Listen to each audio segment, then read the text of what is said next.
Hello everyone, this is Akanksha Rai and I welcome you all to my channel. आज के इस video में हम कंटिन्यू करेंगे अपना chapter the living world. Last session में हमने पढ़ा all about defining property and fundamental property of life. सारे प्रॉपर्टीज को हमने एक्सप्लेन करा एंड आज हम करेंगे कंटिन्यू उसके आगे। एक पॉइंट हमने पढ़ा था metabolism, that was defining property of life. उसके बारे में थोड़ी सी चीज पहले सुन लो। तो मेटाबॉलिज्म क्या था? मेटाबॉलिज्म को हमने डिफाइन किया था कि जितने सारे रिएक्शन होते हैं बॉडी में, उन सारे रिएक्शन का सम क्या कहलाता है? मेटाबॉलिज्म कहलाता है। ठीक है, अब ये बताओ कि जब बॉडी में केमिकल रिएक्शन हो रहे हैं तो वहां पर क्या होगा? वहां पर चीजें बनेंगी भी और चीजें ब्रेक भी होंगी। फॉर एग्जाम्पल, प्रोटीन का एग्जाम्पल लें हम लोग, तो प्रोटीन जब हम इनटेक करते हैं तो वो बॉडी में हमारे जाके सिंपलर फॉर्म में ब्रेक करती है। ठीक है, वैसे ही अमाइनो एसिड जो है, जो प्रोटीन के सिंपलर फॉर्म को कहा जाता है, प्रोटीन ब्रेक करेगा तो क्या बनाएगा? Amino acid. क्लियर है? ये देखो ब्रेक करके, ये कॉम्प्लेक्स फॉर्म है। ठीक है, ये कॉम्प्लेक्स फॉर्म है, जैसे कार्बोहाइड्रेट होता है वैसे ही ये ब्रेक करके बनाते हैं अमाइनो एसिड।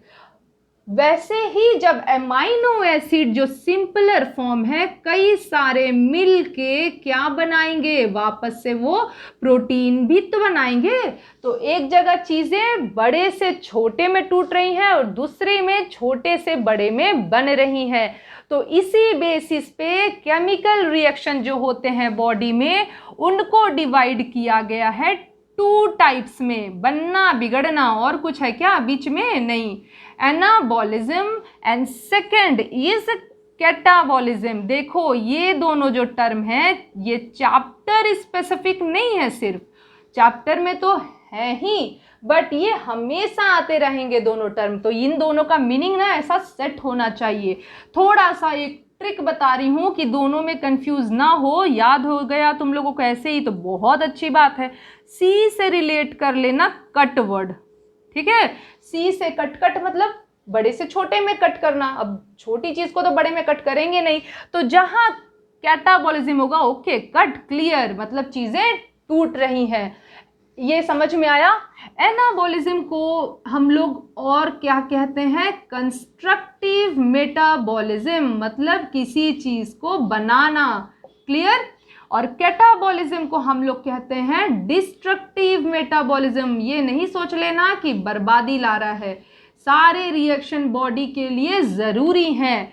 तो ये हो गया कंस्ट्रक्टिव, ये हो गया डिस्ट्रक्टिव। बहुत कॉमन एग्जाम्पल तुम लोग याद करो। एनाबॉलिज्म की बात करें तो फोटोसिंथेसिस प्रोसेस, जिसमें कार्बन डाइऑक्साइड वाटर लाकर हम लोग ग्लूकोज बना दे रहे हैं, दैट इज व्हाट? एनाबॉलिज्म।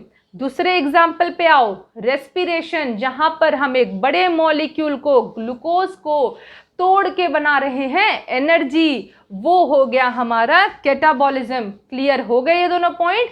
याद रखना इंपॉर्टेंट थे, इसलिए मैंने बताया। तुम लोगों के चैप्टर के ये पार्ट भी हैं। ठीक है, next moving to a very important topic, जो है diversity in the living world. Living world तो अपने चैप्टर का ही नाम है, उसमें पढ़ते हैं अब हम लोग डाइवर्सिटी। ठीक है, अभी तक हमने लिविंग के बारे में पढ़ लिया, अब पूरे वर्ल्ड की बात कर लेते हैं। इंडिया का ही एग्जाम्पल ले हम लोग, तो बचपन से सुनते आ रहे हैं इंडिया में डाइवर्सिटी बहुत है, बहुत तरह के लैंग्वेजेस हैं, कल्चर है ना? तो इसका मतलब डिफरेंट टाइप्स ऑफ चीज़ें अगर प्रेजेंट है तो उसको हम कहेंगे डाइवर्सिटी। वैसे ही जब अर्थ की बात करेंगे तो अर्थ पे मिलियंस ऑफ ऑर्गेनिज्म हैं। कितने? IUCN, that is international union for conservation of nature. लिख दूं, तुम लोग भी याद कर लेना, इंटरनेशनल यूनियन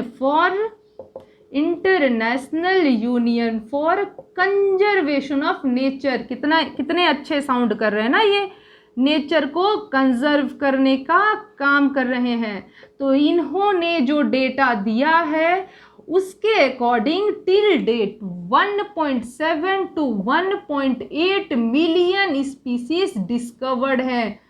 कितना ज्यादा नंबर है ये, 17 to 18 lakh number of species, है ना। अगर हमें एनिमल का नाम बोलने के लिए कहा जाए, बोलो कितने एनिमल्स हैं, तो हम क्या काउंट कर पाएंगे, थोड़े एनिमल्स पे जा पाएंगे, थोड़े प्लांट्स पे जा पाएंगे, बट 17 to 18 लाख नंबर बहुत बड़ा है ना। अब साइंटिस्ट को क्या करना है, सबके बारे में करना है स्टडी, उनको नहीं बैठे रहना है। उनको क्या करना है भाई, अपने को 17-18 जो ये लैक्स हैं इनको स्टडी करना है। क्यों, क्या ज़रूरत है आपको स्टडी करने की, मतलब खुश रहने दीजिए इनको भी और हम भी खुश रहें, अपने को भी पढ़ना पड़ रहा है ये नंबर। बट क्वेश्चन तो आते ही हैं, मेरे माइंड में भी थे जब मैं 12th में थी, 11th में थी, पर आंसर भी है इसका जो बहुत ज़रूरी है। क्या है, अगर हम ह्यूमन है, हम सबसे पहली बात की बहुत ही क्यूरियस स्पीसीज हैं, हमें अपने चारों तरफ हो रही चीज़ों के बारे में जानना है। अभी अगर नेवर में कुछ होए तो सीधे चला जाएगा कान, तो ये एक नॉर्मल अपनी टेंडेंसी है। तो हमें जानना है कि हमारे चारों तरफ कौन ऑर्गेनिज्म, कैसे ऑर्गेनिज्म प्रेजेंट हैं, ठीक है। उसके लिए सबको स्टडी करना है। अभी तुम लोग सबसे रेलेवेंट एग्जाम्पल समझो, अभी वायरस जो अटैक हुआ है, मान लो अपनी दुनिया में हम रहते कि वायरस को जब अपने से मतलब नहीं, हम लोग के बारे में नहीं पढ़ रहा, हम क्यों पढ़े, तो क्या अभी हम चीज़ों को कंट्रोल कर पाते, नहीं कर पाते। तो इसीलिए ईच एंड एवरी ऑर्गेनिज्म की स्टडी ज़रूरी है। ये ज़रूरी तो है, पर क्या ये पॉसिबल है, क्या ये कन्वीनियंट है करना, नहीं, लेकिन करना भी है, आसान भी नहीं है। इसके लिए लाया जाए एक मेथड, कोई अप्रोच अपनाया जाए कि काम भी हो जाए और परेशानी भी बहुत ज़्यादा ना हो। तो इसके लिए लाया गया एक सिस्टम जिसको हम लोग कहते हैं टैक्सोनॉमी। टैक्सोनॉमी के विदिन हम कई सारी चीज़ें, बहुत बड़ी स्टडी है, बहुत वास्ट है, ये छोटा मोटा वर्ड नहीं है। वर्ड तो दिख रहा है इतना सा, बट बहुत सारी चीज़ों को कंसिस्ट किया हुआ है इस टैक्सोनॉमी वर्ड ने। क्या कंसिस्ट किया हुआ है, चलो अब एक एक करके समझते हैं। तो टैक्सोनॉमी जो होता है वो होता है स्टडी, ठीक है, ब्रांच है जिसके विदिन हम पढ़ते हैं 3 इंपॉर्टेंट फीचर्स को। टैक्सोनॉमी एक ऐसी स्टडी है जिसके विदिन हम पढ़ रहे हैं 3 इंपॉर्टेंट पॉइंट्स जो हैं आइडेंटिफिकेशन। ये वर्ड तुम लोगों को पता है, ये सिंपल इंग्लिश का वर्ड है, ठीक। आइडेंटिफिकेशन, दूसरे पे आ जाए तो वो हो गया classification, and third point is nomenclature. तीनों वर्ड तो अपने खुद के डिक्शनरी के हैं, सारे आते हैं हम लोगों को। चलो देखते हैं एक एक करके। व्हाट इज आइडेंटिफिकेशन, किसी ऑर्गेनिज्म को आइडेंटिफाई करना, उसके कैरेक्टर के बेसिस पे उसका एक डिस्क्रिप्शन रेडी करना, इस पूरे पार्ट को हम कहते हैं आइडेंटिफिकेशन। मान लो कोई नया ऑर्गेनिज्म जो है वो दिख रहा है, डिस्कवर हो रहा है, तो उसके बारे में उसके सारे कैरेक्टर्स को स्टडी करना पड़ेगा, उसके मॉर्फोलॉजी को देखना पड़ेगा, मीन्स एक्सटर्नल स्ट्रक्चर को, उसके एनाटॉमी को देखना पड़ेगा, इंटरनल स्ट्रक्चर को, उसके बेसिस पे उसका पूरा कैरेक्टर रेडी किया जाएगा। तो ये सारा जो प्रोसेस है ये इंक्लूड होता है आइडेंटिफिकेशन में, ठीक है। नेक्स्ट पे आओ। अब ये आइडेंटिफिकेशन हुई, कैरेक्टर रेडी हो गया, सब कुछ हो गया उसके बारे में, ठीक। उसके बाद अपने को क्या करना है, मान लो ऑलरेडी हमारे पास कई सारी इंफॉर्मेशन है, हम लोगों ने कई ग्रुप में ऑर्गेनिज्म को ऑलरेडी बांटा हुआ है, ठीक है। इसमें मान लो 4 ग्रुप की बात करें, जस्ट एग्जाम्पल है ये। तो मान लो ये first group, second group, third group, fourth group, इसमें जो ऑर्गेनिज्म है वो आपस में सिमिलर कैरेक्टर शो कर रहे हैं, इसीलिए उनको एक ग्रुप में रखा गया है। सिमिलरली इन तीनों में भी सेम केस होगा। अब डिस्कवर हुआ न्यू ऑर्गेनिज्म जिसके बारे में हमने कर लिया आइडेंटिफिकेशन, पढ़ लिया, उसके कैरेक्टर दे दिया, एक डिस्क्रिप्शन। उसको क्या करना है, अब उस कैटेगरी में पुट करना है जिसके साथ उसका कैरेक्टर सबसे ज्यादा मैच कर रहा है। तो ये हो गया उसको क्लासिफाई करना कि अच्छा आया है, कोई नया आया है, उसको कहीं डालना है, चलो देखा कि इसका जो कैरेक्टर है, मान लो 5 कैरेक्टर इसकी स्टडी करी गई, तो सबसे ज़्यादा ग्रुप्स में किसमें मिल रहा है ये, तो उसके अकॉर्डिंग मान लो इसको डाल दिया गया ग्रुप 3 में। ठीक, उससे पहले मान लो इसको क्लासीफाई किया गया, उससे पहले उसका किया जाता है नामकरण, नॉमेनक्लेचर।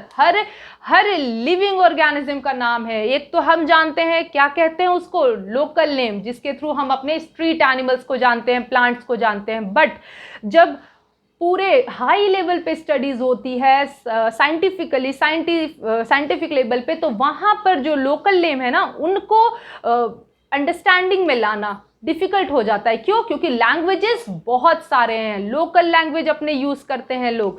तो जब एक प्लेटफॉर्म पे लोग पहुंचेंगे और सब अपने लोकल नेम को लेकर चले जाएंगे, तो कैसे हो पाएंगी चीज़ें? नहीं हो पाएंगी। तो साइंटिस्ट ने कहा कि हम भाई हैं पढ़ने वाले लोग, हम अपना एक नाम बनाएंगे हर चीज़ का, potato, onion, dog, mouse, rat, everything, सब कुछ का, छोटे से छोटे कॉकरोच देखते हो, लिजर्ड देखते हो, इन सब का तुम एक नाम जानते हो। तुम्हारे लिए वो है, अच्छा लिजर्ड आया है, अच्छा छिपकली, पर उनके लिए नहीं है वो, उनके लिए उनका साइंटिफिक नेम ही है सारे ऑर्गेनिज्म का। ठीक, तो यहाँ पर ये पार्ट हो गया नॉमेनक्लेचर का, जो बहुत इंपॉर्टेंट है, और इस पार्ट को हम पढ़ेंगे डिटेल में। ठीक है, चलो अभी यहाँ पर ये पार्ट हो गई, जिसमें हमने टैक्सोनॉमी में क्या देखा, हमने स्टडी किया मॉर्फोलॉजी, जो था एक्सटर्नल अपीयरेंस। ठीक, और हम देखते हैं एनाटॉमी, जो होता है इंटरनल, जो हमारे कैरेक्टर्स होते हैं। क्लियर?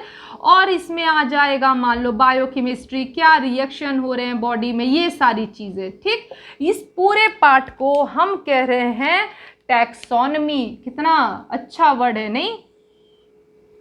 अब यहाँ पर एक मेन चीज़ क्या है, जब इन स्टडीज़ में, ये 3 स्टडी में हम ऐड कर देंगे इवोल्यूशनरी एस्पेक्ट भी, जिसको हम लोग इवोल्यूशनरी मतलब शुरू से कई सारे ऑर्गेनिज्म से इवॉल्व हुए हैं, हर ऑर्गेनिज्म, हम लोग भी इवॉल्व हुए हैं, है ना। तो पूरे जब से स्टार्ट हुआ डेवलपमेंट, उसकी पूरी जो स्टोरी है वो क्या हुई, इवोल्यूशन, जिसको हम लोग और क्या कहते हैं, फाइलोजेनेटिक एनालिसिस। तो देखो ये इसलिए लिखा क्योंकि जब इन सारे कैरेक्टर्स में इसकी स्टडी को इंक्लूड कर देते हैं, तो बन जाता है एक नया स्टडी, जिसको हम लोग कहते हैं सिस्टेमैटिक्स। ठीक है, तो टैक्सोनॉमी और सिस्टेमैटिक देख के कंफ्यूज नहीं होना है। जब हम इन पार्ट की बात कर रहे हैं, जिसके बेसिस पे हमने ये किया, ये हो गया टैक्सोनॉमी। जब इसमें इंक्लूड कर दे रहे हैं ये, तो बन गया सिस्टेमैटिक। इसका भी रोल होता है इन सारे काम में। ठीक है, तो आज के पार्ट में हमने इंपॉर्टेंट टर्म्स क्लियर कर लिए सब। अब हम नेक्स्ट पार्ट में बहुत ही इंपॉर्टेंट फीचर की बात करने वाले हैं, जो है नॉमेनक्लेचर। बहुत इंपॉर्टेंट और बहुत आसान है। ठीक है, तो आज का सेशन हम यहीं कंप्लीट करते हैं। एंड अगर तुम लोगों को डिस्क्रिप्शन अच्छा लग रहा है, चीज़ें समझ में आ रही हैं, तो डू कमेंट सो दैट मुझे समझ में आए कि यस ये क्लियर है तुम लोगों को। सब्सक्राइब करो चैनल को एंड लाइक करो, शेयर करो with your friends. Till then stay safe and take care everyone.